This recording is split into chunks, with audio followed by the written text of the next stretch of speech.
जब लड़कियों ने पीछे मुड़कर देखा तो वे हैरान रह गईं कि कक्षा की सबसे गरीब छात्रा एक महंगी कार में बैठकर जा रही थी। सहपाठियों ने सोचा कि वह लड़की किसी अमीर आदमी के साथ है, क्योंकि वे उसकी पृष्ठभूमि जानते थे। लेकिन एक दिन सहपाठियों ने देखा कि एक युवा सुंदर लड़का उस लड़की के लिए कार का दरवाजा खोल रहा था। उसने कोई गलतफहमी दूर करने की कोशिश नहीं की, बल्कि सहपाठियों की ओर हाथ हिलाकर मुस्कुराया। जब भी सहपाठी उसे चिढ़ाते थे वह हंस पड़ती थी। वास्तव में वह हर दिन स्कूल के बाद एक अमीर परिवार के लिए ट्यूटर का काम करती थी। लेकिन अजीब बात यह थी कि उसने कभी उस परिवार के माता पिता से मुलाकात नहीं की थी। उसने कभी उस परिवार के माता पिता से मुलाकात नहीं की थी और उसकी पढ़ाई की गुणवत्ता के बारे में कोई सवाल नहीं उठाया गया था। हर दिन कक्षा समाप्त होने के बाद उसे बस एक जार से अपनी फीस लेने के लिए कहा जाता था, जिसमें 100,000 वॉन नकद होते थे। अमीर लड़की की माँ ने उसे जार से जितना चाहे उतना पैसा लेने की अनुमति दी थी, लेकिन उस समय पैसे की तंगी के बावजूद वह जार के सामने लंबे समय तक सोचती रही। उसके परिवार ने भी उसे अधिक लेने के लिए प्रोत्साहित किया, लेकिन अंततः उसने केवल उतना ही लिया जितना उसने कमाया था। स्कूल में उसकी ग्रेड हमेशा शीर्ष पर थी।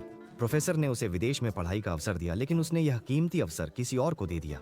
ये इसलिए था क्योंकि उसकी माँ ने उसकी कॉलेज शिक्षा के लिए परिवार की सारी बचत खर्च कर दी थी। कभी कभी वह सोचती थी कि पढ़ाई के दौरान भी उसे पैसे की चिंता क्यों करनी पड़ती है, और वह अपने माता पिता से शिकायत करती थी। लेकिन उसे यह नहीं पता था उसके परिवार ने 2 पीढ़ियों तक संघर्ष किया था ताकि उसे पढ़ाई का अवसर मिल सके।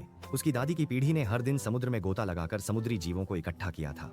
ये इसलिए था ताकि उसकी माँ को चेजू द्वीप की महिला के रूप में न जीना पड़े।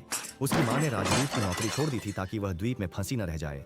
उसकी माँ और दादी ने जो कष्ट झेले थे वह शायद जीवन भर में भी कल्पना नहीं कर सके। कठिनाइयां वो अंत नहीं है, बल्कि आशा को पुनर्निर्मित करने की प्रक्रिया है। कठिनाइयों के बाद हमेशा मीठे फल का समय आता है, क्योंकि उसकी पीढ़ी में उसे पढ़ाई करके अपनी किस्मत बदलने का मौका मिला और उसने उस उम्मीद को पूरा किया और देश के शीर्ष सियोल विश्वविद्यालय में प्रवेश किया।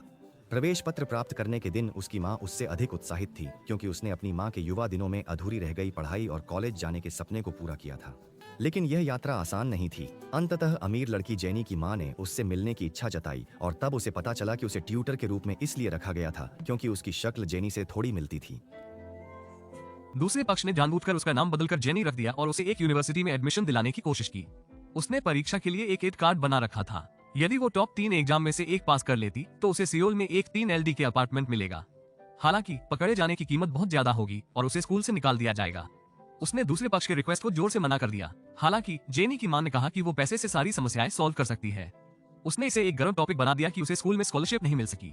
दूसरे पक्ष ने पहले ही उसकी स्थिति की पूरी तरह से जांच की थी। जब वो घर जाने वाली थी तो गेट गार्ड ने उसे रोका और कहा कि उसने ऊपर वाली मंजिल से कुछ चुराया है। उसने कहा कि जब तक वो इसे वापस नहीं करती घर नहीं आ सकती। वास्तव में उसने पहले ही चेंज बनने से इनकार कर दिया था। वो गरीब थी और यकीनन पैसे की जरूरत थी, लेकिन इसीलिए वो अपने माता पिता को शामिल करने का रिस्क नहीं ले सकती। साथ ही उसकी मां ने उससे कहा कि अगर वो उससे फिर मिले तो भी उसे धोखा नहीं देना चाहिए। डब से चलाया गया।